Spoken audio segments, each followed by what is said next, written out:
Hidden hunger is nutritional deficiency of vitamins and minerals. And vitamins and minerals are the micronutrients, and they're called micronutrients because they're required in very small amounts in the diet and ideally on a daily basis.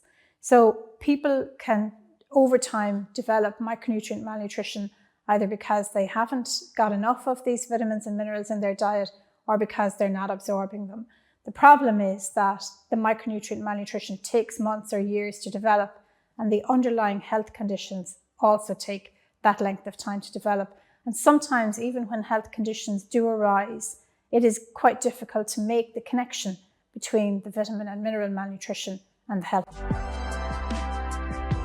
Zero Hidden Hunger EU aims to estimate the percentage of the population living in Europe who have micronutrient malnutrition.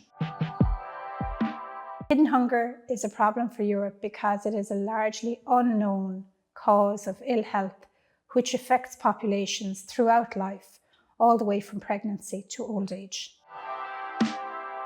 So micronutrient deficiencies cause health problems throughout life. One of the main problems associated with micronutrient deficiencies is that they compromise the immune system, making people more susceptible to infection and really compromising their ability to withstand illness when it does happen. Other effects are happening under the surface throughout a person's life. For instance, vitamin and mineral deficiencies contribute to aging-related non-communicable diseases, for example, osteoporosis.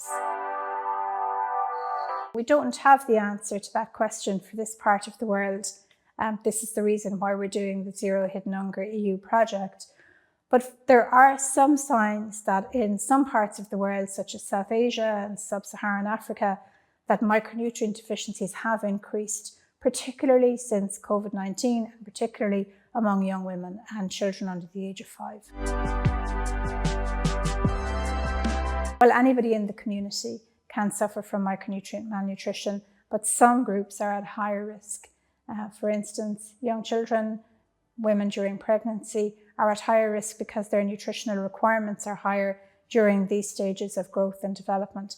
But anybody who doesn't have access to a safe and nutritious diet is at risk of micronutrient deficiency.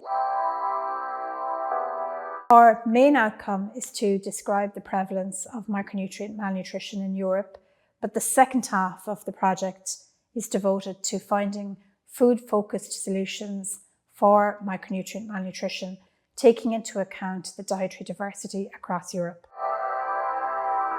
The main target for the results of this project are governments and policymakers, because they are the ones who write food policy and are the main agents for food system change and food system reform.